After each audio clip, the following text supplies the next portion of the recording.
Hi, everyone. So some of you might have recently gotten a back payment from Social Security. This has to do with the Social Security Fairness Act. Around 3.2 million people were affected because of two rules: the windfall elimination provision and the government pension offset. But the good news is those two rules have now been removed. And Social Security has started sending out those back payments going all the way back to January 2024. They've said they plan to finish getting all the money out by the end of this month, March 2025. Now, when they first made the announcement on March 5th, they had already sent payments to over 1 million people. So in total, about 3.2 million folks are supposed to get this back pay. And the average amount each person's getting is about $6,710. Okay, there are two things I want to share in this video. First, a lot of you have received the back pay from Social Security, but didn't get any letter explaining it. So you're not exactly sure where the money came from or how much your benefits will go up. That means, in the past, your monthly payments may have been reduced or even taken away completely. So now you're wondering, how much will you actually get each month moving forward? How much of an increase are you supposed to see? And why haven't those letters arrived yet? Now it's not that no one has received a letter. Some people have. But there are also many who saw the money show up in their bank account without getting any notice or explanation from Social Security. Okay, the answer is actually in this section that Social Security posted on their website on February 25th, 2025. Let me make this part a little bigger so you can see it more clearly. Okay, in this section, Social Security says that many people will receive their back pay 2 to 3 weeks before they get the letter in the mail. That's because they're using an automated system to process and send out the back payments, so the money may show up first.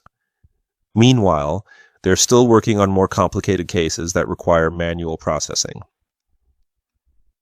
Social Security also added that beneficiaries are encouraged to wait until April before contacting them about the back pay, because they're still in the process of issuing these payments throughout March. Starting in April, your monthly benefit amount will be adjusted. That means it'll go up. So yes, you will get a letter explaining everything, but in most cases, the back pay will arrive first. If you haven't received a letter yet, just give them a little more time. Wait until April before reaching out.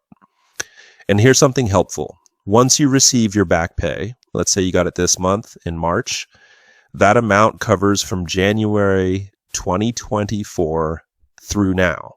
So around 14 months. So you can estimate your new monthly increase by dividing the back pay by 14. Now, this is just a rough estimate. It won't be exact for everyone, but it gives you an idea. For example, if you received $14,000 in back pay and you divide that by 14 months, that means your monthly benefit is likely going up by about $1,000 starting in April. Okay, and the second thing I want to talk about is whether the back pay you received is taxable, especially federal taxes. The answer is, it depends on your total income for this year, for 2025. That total income is often referred to as combined income. To estimate it, take your total Social Security benefits for this year, including the back pay, and divide that number by 2. That's because the formula uses half of your Social Security benefits, not the full amount. For example, let's say you're getting $1,000 a month in Social Security. So that's $12,000 for the year. If you also got $8,000 in back pay, that adds up to $20,000. Now take half of that, that's $10,000. Then you add in any other income you have this year, depending on whether you're filing taxes as a single person or jointly with your spouse. Once you have that total, You can compare it to the IRS income thresholds to see if any of your benefits, including the back pay, will be taxable. If your total income for this year, 2025, is $25,000 or less, and you're filing taxes as a single person, then you won't owe any federal taxes on your Social Security benefits. Remember, when you file your 2025 taxes, you'll do that by April 15th, 2026. So if your combined income is $25,000 or under, there's no federal tax on your benefits. But if your income is above that, then anywhere from 50% to 85% of your Social Security benefits could be subject to federal income tax. Also, depending on the state you live in, if your state taxes Social Security benefits, you might owe state taxes as well. Now, for those filing jointly with a spouse, if your combined income is $32,000 or less, then you also won't pay any federal tax on your benefits.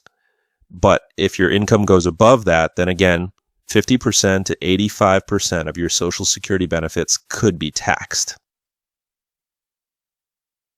Okay, everyone, this is something you really should plan ahead for, especially when it comes to taxes.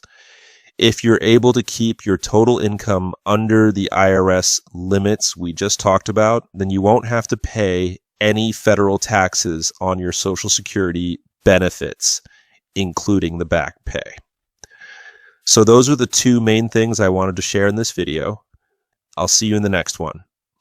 Thank you so much. Take care, everyone.